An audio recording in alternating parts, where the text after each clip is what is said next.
conferencia histórica, lo que ha pasado en los últimos 3 años con todo lo que pasó de la pandemia, etcétera, etcétera. ¿Cómo podemos unir todas estas piezas del rompecabezas y darnos cuenta que nos encontramos en un momento muy especial en la historia, donde se necesitaría estar ciego o estar completamente lleno de tinieblas para dar cuenta en qué tiempo del mundo y de la historia nos encontramos?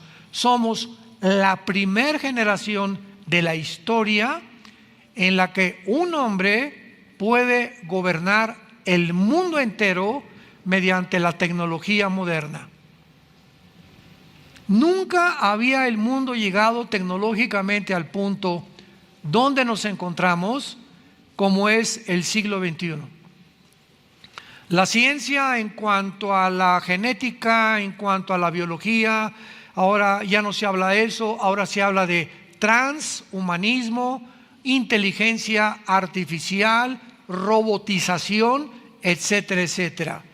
Hemos entrado en un mundo tecnológico donde esta tecnología ha endiosado a los multimillonarios, a una élite muy especial que se encuentra en el mundo detrás de los medios de comunicación, detrás de lo que está pasando, detrás de los planes para la humanidad en el futuro.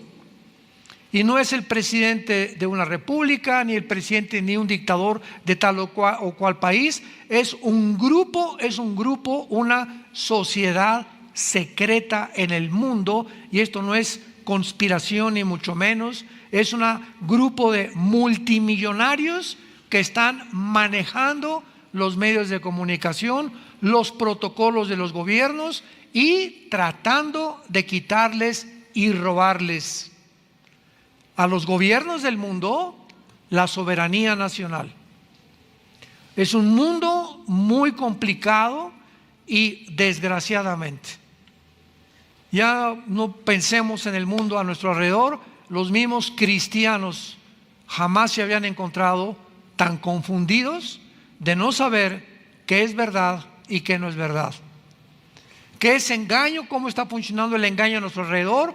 Y no se están dando cuenta, ¿verdad?, que Satanás se encuentra detrás de todo, absolutamente lo que el mundo está atravesando, porque él, 1 Juan 5:19, se encuentra detrás y bajo el control de los seres humanos.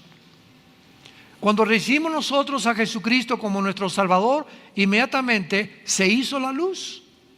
Nacimos con el cerebro y el intelecto completamente en tinieblas. Y no sabíamos qué era verdad, si era Buda, si era Mahoma, si era Confucio, si era Zoroastro, si era fulano, si era mengano. Pues me meto usted a los filósofos, Platón, Sócrates, Demóstenes, y los maharashis, y los gurús, y el vudú, y el karma, etcétera, etcétera, y el ocultismo, y la ouija, y las liberaciones a través de ramas, etcétera, etcétera, de embrujos, que me lean las cartas, en un mundo completamente confundido, sin saber nadie qué es la verdad. Y si en el camino en que se encuentran es la verdad. Y viene hace 2000 años Dios en la persona de su Hijo y nos deja este libro. Yo siempre les he dicho a los ateos cuando tenemos debates, hay una manera de poder debatir con una persona, sea médico, sea científico, biólogo, sea matemático, sea doctorado en ciencias políticas, no importa el campo académico en el que tú seas un experto, pero siempre en todas las cosas debe regir la lógica más elemental. Si hay un Dios, sí, condicional, si hay un Dios, entonces ese Dios que existe es lógico que si nos ha creado a su imagen y semejanza, tenga interés en que nosotros descubramos que Él existe. De otra manera seríamos animales. ¿Quiénes son los animales a diferencia del ser humano? ¿Verdad? Criaturas en el mar, en los aires, las aves, en la tierra, los mamíferos, etcétera, etcétera, que no tienen conciencia de Dios. Nunca verás un grupo de conejos, alabaré, alabaré. Nunca verás un conjunto de perros ni de caballos, ¿verdad? Tienen conciencia, tienen sentimientos, sufren, son fieles, tienen características preciosas. El perro es de los mejores animales que el hombre pueda tener como su amigo, más que tu compadre. Pero ninguna de estas criaturas está consciente ni de que va a morir, ni tampoco está consciente de que hay algo fuera de ellos, fuera de su mundo, fuera de su dimensión, a quien podemos adorar y a quien podemos realmente atribuir nuestra existencia. Y el ser humano es completamente diferente. No hay una tribu, no hay una sola civilización. Llámense desde el código Hammurabi, de los sumerios, egipcios, babilonios, persas, etcétera, etcétera. No ha existido jamás en la historia nadie, tribus, civilizaciones que no hayan adorado a algo o a alguien. Y cuando nacemos, ¿verdad?, en este mundo y somos apaches o de los Sioux o de los Aucas del Ecuador, mazatlecas o chichimecas o aztecas, etcétera, etcétera, de alguna manera todos estos indígenas y todos estos seres humanos tienen la necesidad intrínseca o de matar a un hombre como los aztecas, sacarles el corazón y ofrecérselos ¿a quién? A los dioses. Todas las tribus en Norteamérica, los verdaderos norteamericanos son los Sioux, los apaches, los cherokees, los indígenas que poblaron los Estados Unidos, que ahorita ya es una nación cosmopolita, ¿verdad? Pero todos ellos creían en los espíritus, enterraban, quemaban a sus muertos porque sabían que los espíritus se los iban a llevar. Todos tenemos conciencia del más allá. ¿Quiénes son los brujos? ¿Quiénes son los espiritistas? Se juntan de las manos en las casas, vamos a invocar al espíritu de Cuauhtémoc. ¿Cómo saben que hay algo que trasciende nuestra naturaleza y que podemos tener comunicación a través de la ouija, a través de la lectura de las cartas tarot, a través del café, de la bola de cristal, o comunicándonos con algún espíritu de mi abuelita o de Cuauhtémoc, y vamos a juntarnos a invocarlo para que nos pueda contestar ciertas preguntas que tenemos con el más allá? ¿Quién puso ese más allá en el ser humano que no tienen los animales? Salomón escribió en el libro de Eclesiastés capítulo 3 versículo 11: Dios puso la eternidad en el corazón humano. Y esta eternidad que todos tenemos dentro de nosotros, cuando vino Jesucristo hace 2000 años, esta eternidad, este deseo de tener contacto con alguien o con algo, y si no sé quién es Dios, pues los seres humanos van a la selva, a un campo, agarran el tronco de un árbol y lo cortan, y de esa madera hacen una figura de un ser humano, y ya después que la hicieron nos hincamos delante de lo que nosotros hemos creado, o con cemento, o con piedras levantamos un ídolo, Moloch, Toreto, Semiramis o como se llame, y comenzamos a adorar la obra de nuestras manos por la ignorancia que tenemos del Dios único, vivo y verdadero, que sí existe y se ha revelado en las Sagradas Escrituras. Este libro es el primer libro en haber sido impreso en la imprenta de Gutenberg. El primer libro en haber sido impreso. El libro más leído, más vendido, todavía hasta el siglo XXI, de todos los volúmenes y de cualquier escritor que tú me puedas mencionar a través de la historia. No hay un libro más vendido y más leído que las Sagradas Escrituras. Es el libro que contiene los registros, señores, científicos, ateos, escépticos y agnósticos que nos escuchan.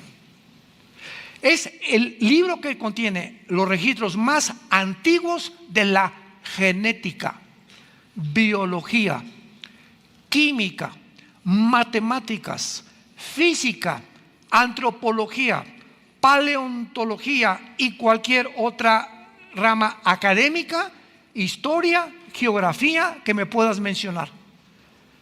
Y todo a través de la historia, lo que el hombre ha descubierto a través de todas estas, la historia, la geografía, la Biblia lo decía antes. Es más moderna que el periódico de mañana en la mañana. Pero al mismo tiempo es el libro más atacado, más controvertido y más despreciado y vulgarizado de todos los volúmenes o libros religiosos que me puedas mencionar. Si alguien va a atacar como Madonna, como AC, como los Rolling Stones, como Michael Jackson y como cantidad de artistas famosos, grupos satanistas, etcétera, etcétera, nunca atacan el Corán. Nunca hay artistas que agarren un pollo y lo rompan y lo escupan sobre la Biblia, como Swanson. Nunca hay nadie que diga pues esto y el otro. Siempre el ataque es: nunca verás que en el libro del Corán o en el Tripitaka de Buda o en los Vedas de los persas o en cualquier otro libro sagrado esté el 666. Pero el 666 aparece en todos los grupos satánicos. ¿Tú crees que es coincidencia? ¿Tú crees que es coincidencia que estas cosas que están en la Biblia, como la marca del anticristo, haya sido comenzada a ser puesta en práctica desde que comenzó la pandemia?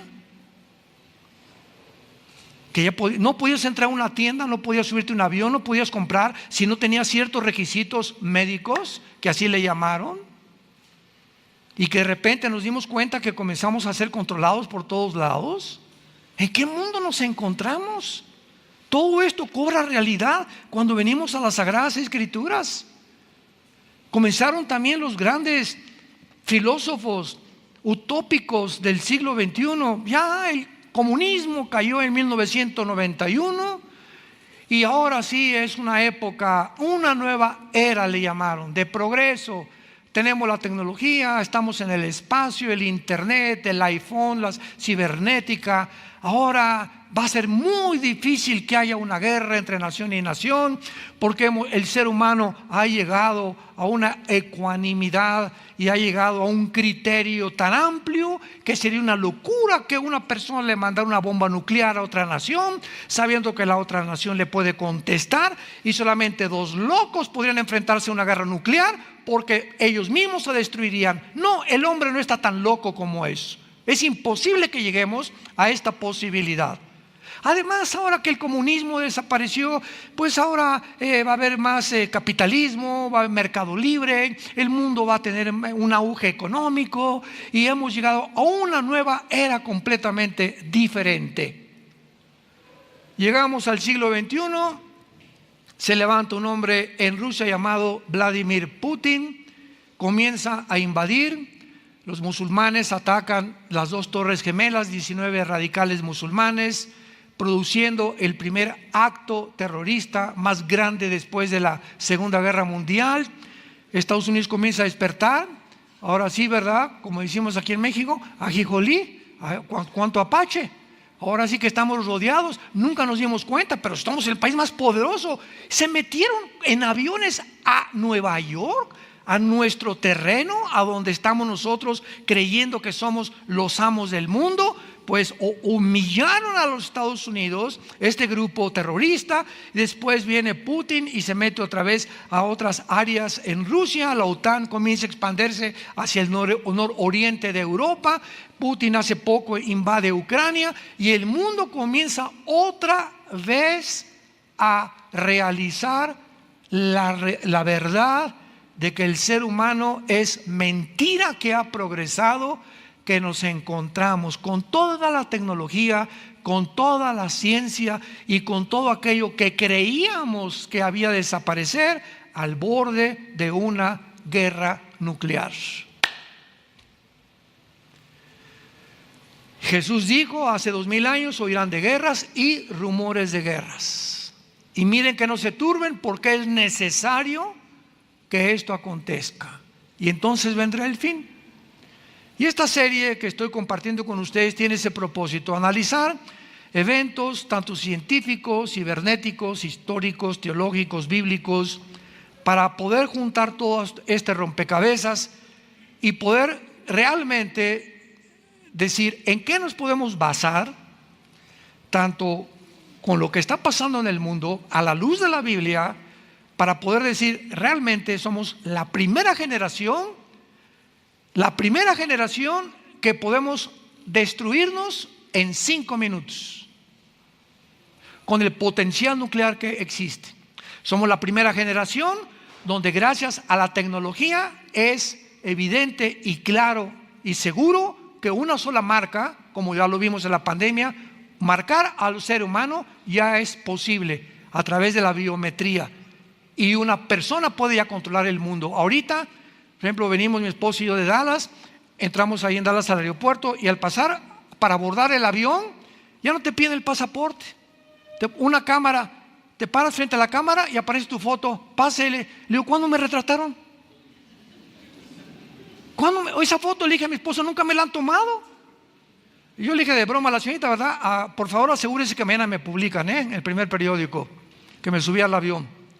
Impresionante, ya nomás con tu puro rostro. Y al llegar allá a Estados Unidos, de aquí de México allá a Estados Unidos, hay un lugar que se llama Global Entry, entrada global, que se les da esta entrada global. Tú vas con tu pasaporte, desde luego tienes que ser ciudadano americano, y vas a una oficina de inmigración norteamericana y les dices, bueno, soy americano, quiero el Global Entry porque viajo muy seguido. ¿Qué significa esto? Que te hacen 3 o 4 preguntas, ven tu registro, que hace 10 años no has tenido accidentes automovilísticos, que no te has marihuanado, que no has tenido ningún tóxico, que no has sido borracho, que no te han detenido, etcétera, etcétera, y te consideran un ciudadano de confianza, así se llama.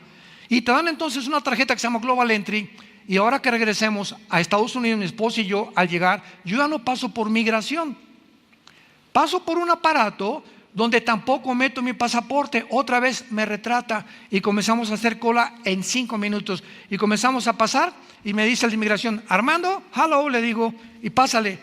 Marta, pásale. Ya no te revisan nada más que a través de la fotografía, ni siquiera el pasaporte, por el Global Entry.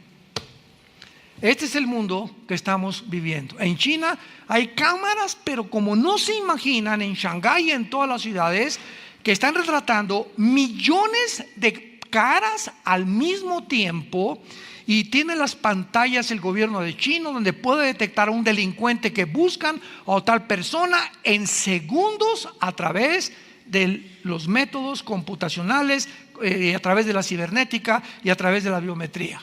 Ese es el mundo que estamos viviendo. Es un mundo que ya puede gobernar un solo hombre, donde pueden ya las naciones entregar su soberanía nacional, y este hombre, que se va a llamar el anticristo, va a gobernar al mundo a través de los chips, ya sea un tatuaje en la mano o un chip que nos meta, que les metan. Yo no voy a estar aquí, yo no sé si tú, o aquí en el entrecejo, y la gente que no tenga ese pasaporte, ese chip, ese tatuaje, no va a poder comprar ni un carro, ni entrar a una tienda, ni entrar a la comercial mexicana, ni una farmacia, ni vender. No puedes hacer nada si no te identificas con ese chip, que ya está en acción y que ya está funcionando en muchos lugares. En Mateo 24, los que tengan su Biblia, Jesús se enfrenta a unas preguntas que también ya contestamos, y las repaso rápidamente, que le hicieron los discípulos. 3 preguntas de carácter escatológico. Escatos en el griego, más allá de, logos, conocimiento. La escatología es la rama de la teología, a los que les interesa apuntarlos, que trata con las cosas futuras.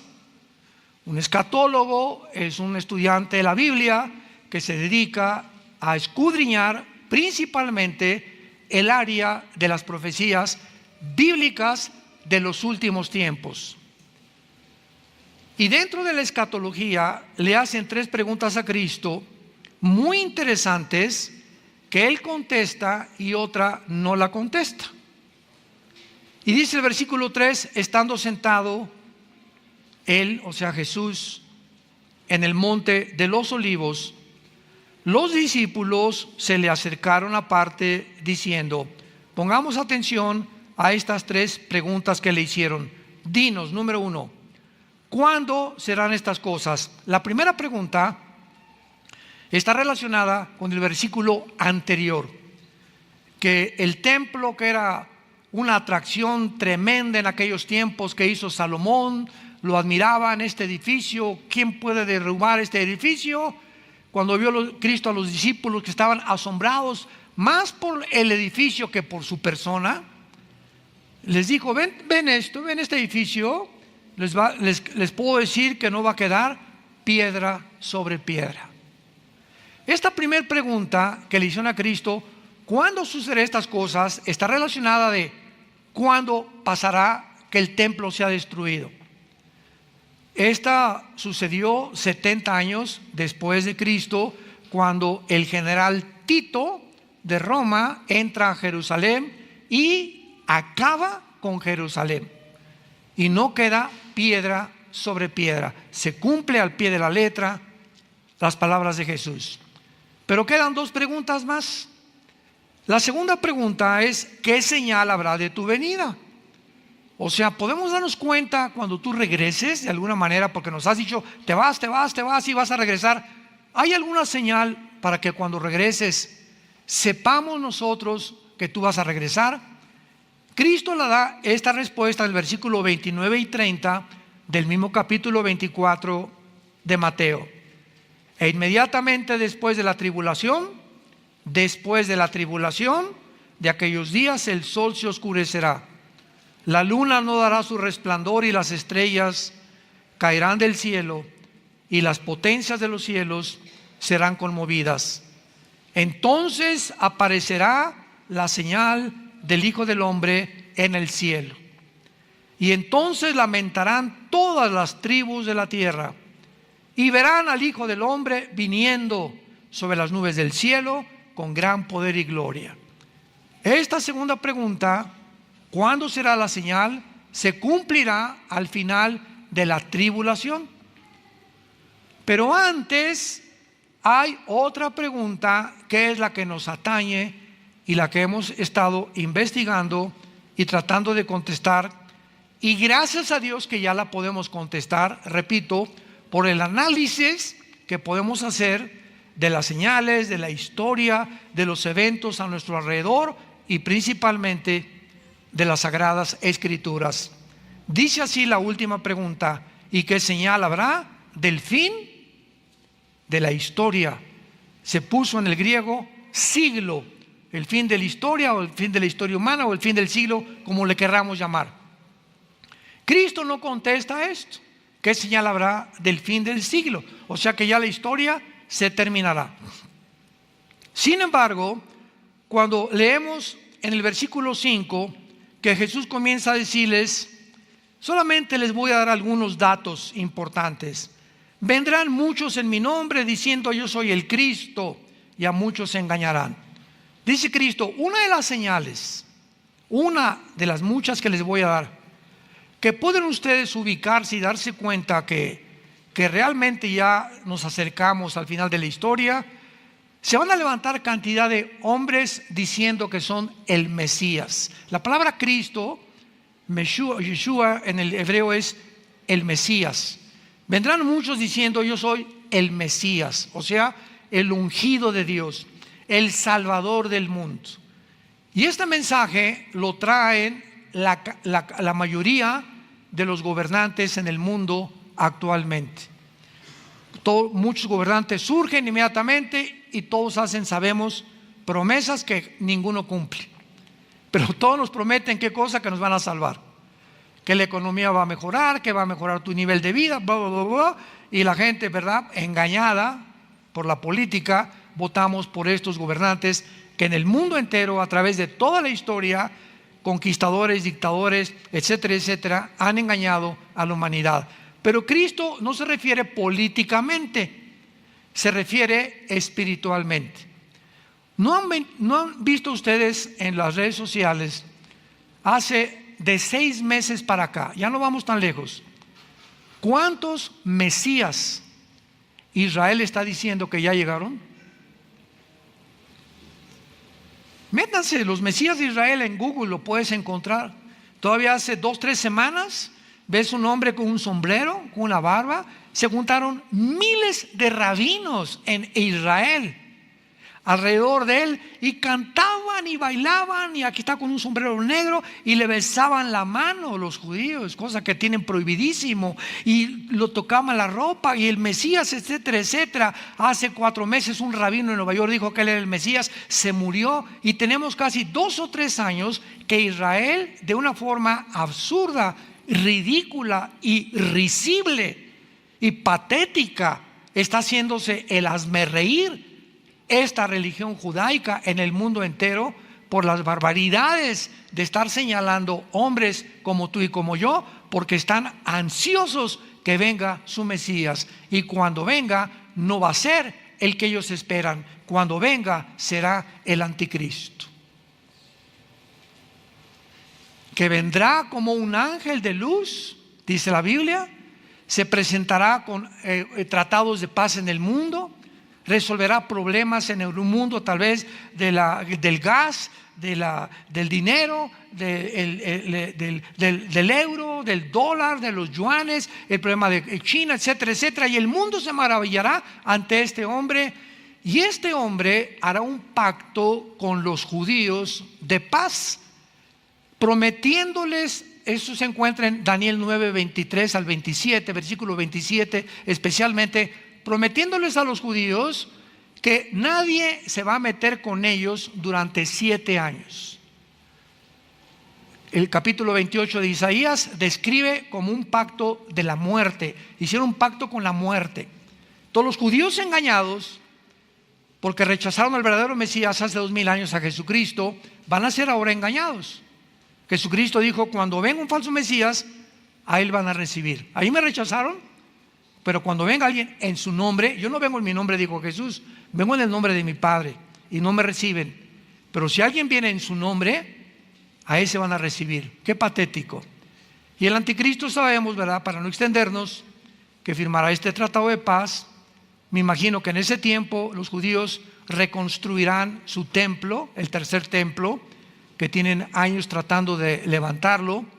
Una imposibilidad, porque la mezquita de Omar se encuentra exactamente arriba donde estaba el templo judío, que fue destruido en el año 70 después de Cristo, y el anticristo violará este pacto con los judíos a los 3 años y medio, y ahí comenzará lo que la Biblia llama la gran tribulación.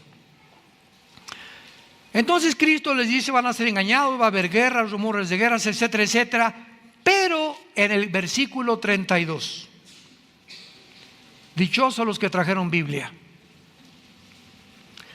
En Mateo 24, 32, que es el centro, el núcleo, el bastión de toda nuestra exposición, este pasaje es el que estamos tratando de demostrar que es el más fuerte que existe para darnos una seguridad de que somos nosotros, la última generación. No sabemos el día y la hora, pero sabemos que será en nuestra generación cuando estas cosas ya han comenzado a suceder, y millones de cristianos no se han dado cuenta, ni han descubierto, ni siquiera si viven cerca del Nevado de Toluca. Es increíble la ignorancia que hay. En las iglesias tampoco se predica esto ya. Ya no se predica estas cosas. Ni en qué tiempo nos encontramos, ni qué señales. Ya no hay esta información.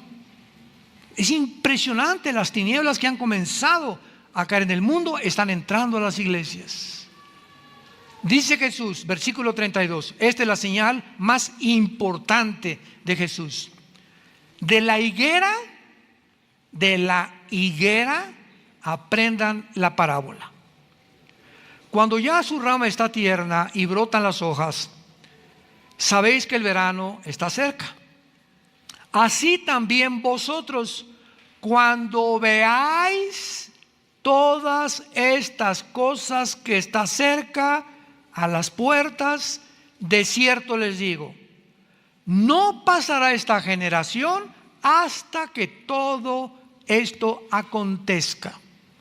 No pasará esta generación. Cristo menciona una higuera, y ese es el inicio de nuestra búsqueda y de nuestra investigación. ¿Qué quería decir Jesús con la higuera, o qué representa en la Biblia la higuera? Porque una vez que identifiquemos qué es la higuera, podemos partir de ese punto hacia lo demás. Tenemos que saber qué significa la higuera o qué representa la higuera. Bueno, rápidamente, a los que lo quieran apuntar. En la Biblia hay tres árboles relacionados con la nación de Israel. La higuera es el último del año en florecer. Y la higuera representa la resurrección nacional de Israel. ¿Cómo sabemos que este árbol representa la resurrección nacional de Israel? Veamos en Lucas capítulo 13. Después de Mateo está Marcos y después Lucas. Lucas capítulo 13, versículo del 6 al 9, dijo también esta parábola. Tenía un hombre, ¿una qué? Una higuera plantada en su viña, y vino a buscar fruto en ella y no la halló. Y dijo al viñador: he aquí, hace 3 años que vengo a buscar fruto en esta higuera y no lo hallo. Córtala. ¿Para qué inutiliza también la tierra? Él entonces respondiendo le dijo: Señor, déjala todavía este año, hasta que yo cabe de ella y la abone. Y si diere fruto, bien, y si no, la cortará después. Pregunta: ¿a quién creen ustedes que se refería Cristo con la higuera? Pues a Israel. Tenía un hombre una higuera plantada en su viña. Israel es la higuera de Dios. Vino a buscar fruto en ella. ¿Quién vino a buscar? Jesús. Vino primero a las ovejas de Israel. Él venía primero a los israelitas descendientes de Abraham, y no halló fruto en ella. Lo crucificaron. Y le dijo al viñador: hace 3 años que vengo a buscar fruto en la higuera. 3 años duró el ministerio de Jesús y no lo hallo. La higuera representa y siempre está relacionada con la vida de la resurrección de Israel. Y entonces, ¿qué le dijo, verdad? Que ya la higuera no va a dar fruto, está completamente podrida. Ahora comparamos esto con Mateo 21. Otro caso, porque repito, primero tenemos siempre en la Biblia que buscar el significado para no inventar. Pues yo creo que piensa esto, o yo creo que significa esto. No, espérame tantito. La Biblia no es de interpretación privada. La Biblia se interpreta a sí mismo. Dice la Biblia en Lucas capítulo 21, versículo 18. Mateo 21, versículo 18. Por la mañana, esto fue el día anterior que lo crucificaran. Mateo 21, versículo 18. Volviendo a la ciudad tuvo hambre, y viendo una higuera cerca del camino, vino a ella y no halló nada sino hojas solamente, y le dijo: nunca jamás nazca de ti fruto. Y luego se secó la higuera. Viendo esto, los discípulos decían maravillados: ¿cómo es que se secó enseguida la higuera? ¿Qué representaba esa higuera el día antes que lo crucificaran? ¿A quién fue a quien maldijo Jesucristo? A Israel. He venido a lo mismo. Venido a buscar fruto, ¿verdad? Una higuera seca, representando cómo es posible que no estés dando fruto. Y maldice Cristo la higuera, y vemos que Israel muere, se seca Israel como nación después de la crucifixión, y hasta 1948, 14 de mayo de 1948, ante los ojos expectantes historiadores, antropólogos del mundo, geólogos, etcétera, etcétera, vemos ante el mundo la resurrección de una nación después de casi 2000 años de haber sido exiliada, dispersada en todas las naciones del mundo, sin ninguna posibilidad de que este grupo de judíos dispersados en todas las naciones del mundo pudieran mantener durante casi 2000 años la esperanza de regresar a Israel. Y gracias al genocidio de Adolfo Hitler y de los nazis, que la Liga de las Naciones, en aquel tiempo no era la ONU, era la Liga de las Naciones, al ver que 6 millones de judíos habían sido masacrados, que habían sido masacrados imbéciles, idiotas, tarados, retrasados mentales, gente incapacitada, porque los nazis odiaban a una persona con defectos físicos. Cualquier persona con defectos, la orden era matarlos, exterminar al mundo. Era el sueño de Hitler, y que sobreviviera solo una raza, la raza aria, los blancos, güeros y de ojos azules. Ese era el sueño de Hitler, porque él creía que esa raza era la que iba a controlar el mundo algún día, los arios. El mundo se espanta y ve 6 millones, todo, mataron gitanos, mataron homosexuales. Bueno, fue una cosa espantosa lo que los nazis hicieron. Se juntan las naciones y votan para que Israel, después de casi 2000 años, les den permiso a través de la declaración de Balfour, un hombre en Inglaterra, y de Teodoro Herzl, un judío del siglo XIX que comenzó a soñar que era el tiempo de regresar a Israel. Le permite las Naciones Unidas regresar a Israel, y dice Isaías 66: ¿podrá una nación resurgir en un día? Y nunca ninguna nación jamás en la historia ha podido conformarse nacionalmente en un día más que la nación de Israel. Cuando Jesús, en nuestro pasaje de Mateo 24:32, regresamos, y una vez que ubicamos que la higuera es Israel, bueno, rápidamente les digo los otros dos árboles. El otro árbol en la Biblia es el olivo.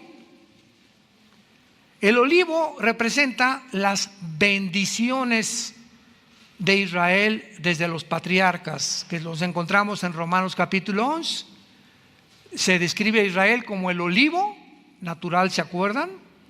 Y a nosotros, la iglesia, como el olivo silvestre, que fuimos injertados, y las bendiciones de Abraham que recibía Israel al rechazar a Cristo, ahora nos pertenecen. Somos beneficiarios por tener a Cristo, la semilla prometida a la mujer, de las bendiciones de Abraham.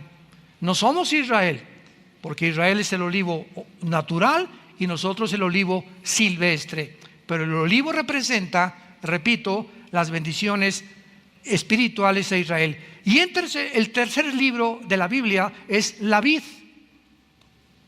La vid, las uvas, de ahí sacan el vino, y representa la vida religiosa de Israel. Juan capítulo 15, Jesús dijo: yo soy la vid. No dijo yo soy la higuera, tampoco dijo, ¿verdad?, yo soy el olivo. Yo soy la vid verdadera. O sea, yo soy realmente el objeto de la religión robotizada de fariseos que ustedes han hecho de mi Padre, sin tomar en cuenta que yo soy el representante del Cordero de Dios, de los sacrificios, de las ofrendas, del tabernáculo, de todo lo que mi Padre les dio simbólicamente en el Antiguo Testamento. Yo soy el Cordero de Dios que dijo Juan el Bautista, que quita el pecado del mundo. Yo soy La vida verdadera, el que realmente les va a dar vida a ustedes, no una religión. La religión no te puede dar vida, yo vengo a darles vida. Tú puedes ser católico, puedes ser protestante, puedes ser bautista, puedes ser pentecostal, puedes ser mormón e irte al infierno.